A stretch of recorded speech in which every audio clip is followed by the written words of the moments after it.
When Athaliah, the mother of Ahaziah, saw that her son was dead, she proceeded to destroy the whole royal family. But, Je- but, Jehosh- but Jehoshiba, the daughter of King Jehoram and sister of Ahaziah, took Joash, son of Ahaziah, and stole him away from among the royal princes who were about to be murdered. She put him and his nurse in a bedroom to hide him from Athaliah. So he was not killed. He remained hidden with his nurse at the temple of the Lord for 6 years while Athaliah ruled the land.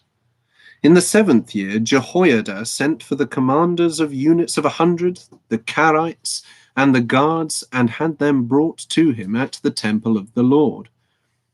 He made a covenant with them and put them under oath at the temple of the Lord.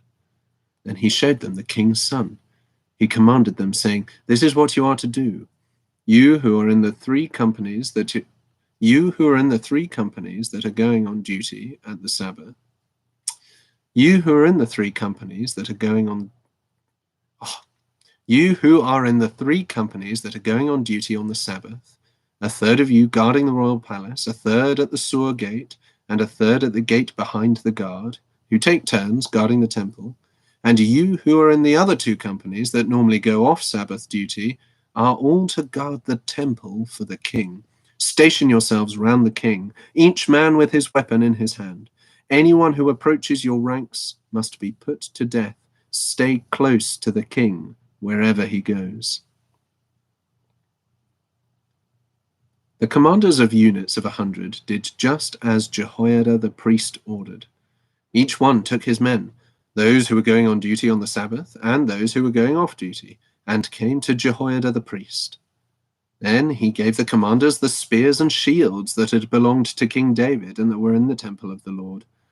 The guards, each with his weapon in his hand, stationed themselves round the king, near the altar and the temple, from the south side to the north side of the temple. Jehoiada brought out the king's son and put the crown on him. He presented him with a copy of the covenant and proclaimed him king. They anointed him, and the people clapped their hands and shouted, "Long live the king!" When Athaliah heard the noise made by the guards and the people, she went to the people at the temple of the Lord. She looked, and there was the king, standing by the pillar, as the custom was. The officers and the trumpeters were beside the king, and all the people of the land were rejoicing and blowing trumpets. Then Athaliah tore her robes and called out, "Treason! Treason!" Jehoiada the priest ordered the commanders of units of 100 who were in charge of the troops, "Bring her out between the ranks and put to the sword anyone who follows her." For the priest had said, "She must not be put to death in the temple of the Lord." So they seized her as she reached the place where the horses enter the palace grounds, and there she was put to death. Jehoiada then made a covenant between the Lord and the king and people that they would. Jehoiada then made a covenant between the Lord and the king and people that they would be the Lord's people. He also made a covenant between the king and the people. All the people of the land went to the temple of Baal and tore it down. They smashed the altars and idols to pieces and killed Mattan, the priest of Baal, in front of the altars. Then Jehoiada the priest posted guards at the temple of the Lord. He took with him the commanders of hundreds, the Carites, the guards, and all the people of the land. And together they brought the king down from the temple of the Lord and went into the palace, entering by way of the gate of the guards. The king then took his place on the royal throne, and all the people of the land rejoiced. And the city was quiet, because Athaliah had been slain with the sword at the palace. Joash was 7 years old when he began his reign. In the 7th year of Jehu, Joash became king, and he reigned in Jerusalem for 40 years. His mother's name was Zibiah. She was from Beersheba. Joash did what was right in the eyes of the Lord all the years Jehoiada the priest instructed him. The high places, however, were not removed. The people continued to offer sacrifices and burn incense there. Joash said to the priests, collect all the money that is brought as sacred offerings to the temple of the Lord. The money collected in the census, the money received from personal vows, and the money brought voluntarily to the temple. Let every priest receive the money from one of the treasurers, and let it be used to repair whatever damage is found in the temple. But by the 23rd year of King Joash, the priests still had not repaired the temple. Therefore King Joash summoned Jehoiada the priest and the other priests and asked them, "Why aren't you repairing the damage done to the temple? Take no more money from your treasurers, but hand it over for repairing the temple." The priests agreed that they would not collect any more money from the people and that they would not repair the temple themselves. Jehoiada the priest took a chest and bored a hole in its lid. He placed it beside the altar on the right side as one enters the temple of the Lord. The priests who guarded the entrance put into the chest all the money that was brought to the temple of the Lord. Whenever they saw that there was a large amount of money in the chest, the royal secretary and the high priest came, counted the money that had been brought into the temple of the Lord, and put it into bags. When the amount had been determined, they gave the money to the men appointed to supervise the work on the temple. With it, they paid those who worked on the temple of the Lord, the carpenters and builders, the masons and stonecutters.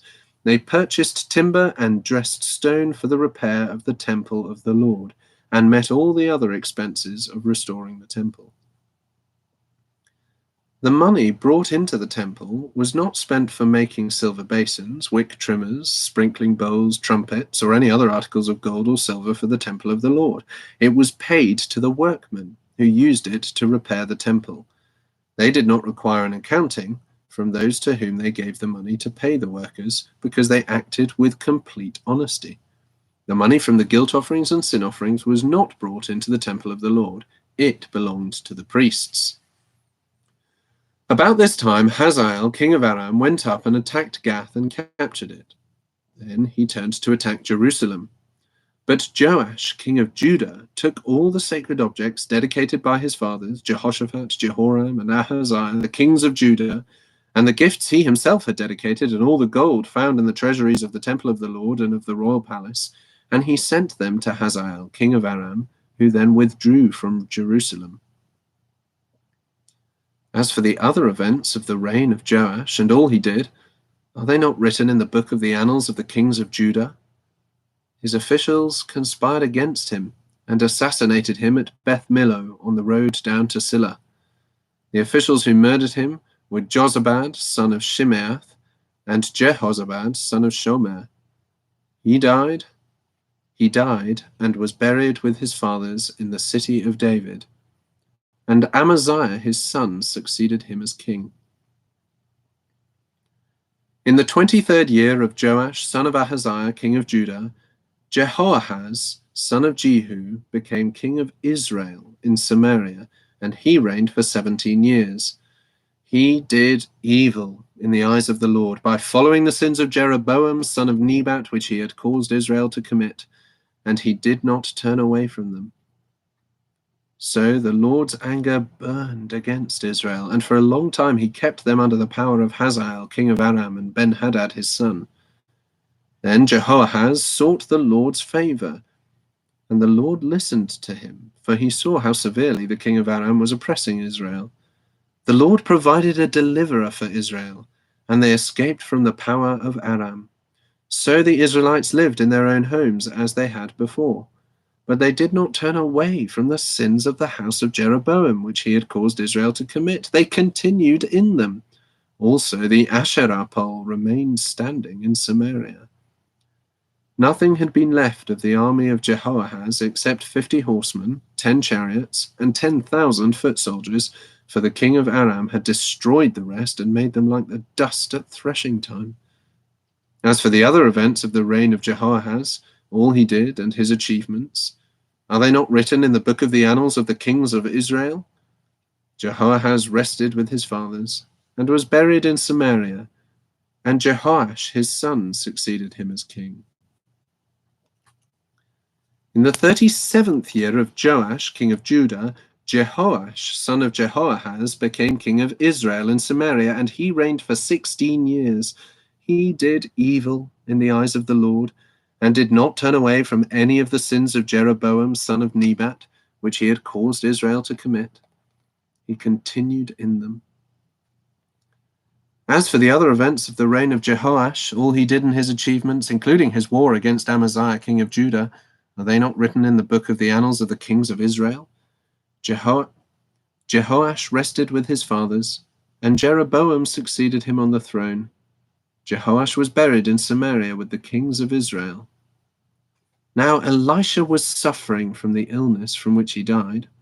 Jehoash, king of Israel, went down to see him and wept over him.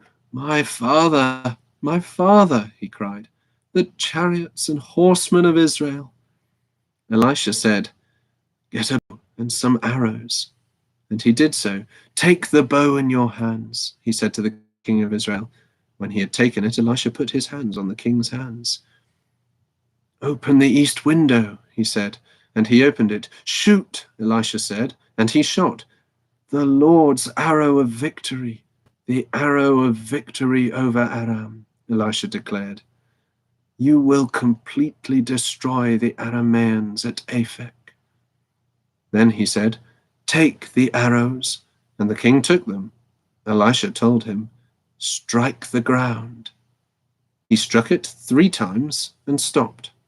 The man of God was angry with him and said, You should have struck the ground 5 or 6 times.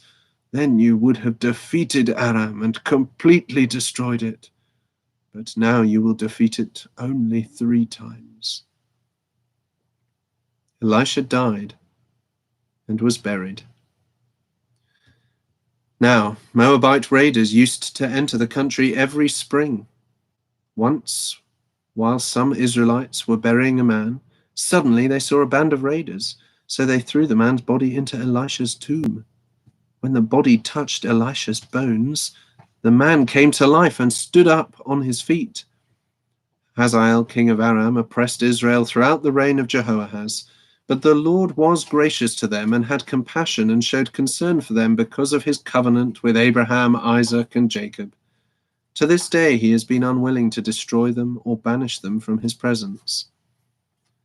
Hazael, king of Aram, died, and Ben-Hadad his son succeeded him as king. Then Jehoash, son of Jehoahaz, recaptured from Ben-Hadad, son of Hazael, the towns he had taken in battle from his father Jehoahaz. 3 times Jehoash defeated him, and so he recovered the Israelite towns.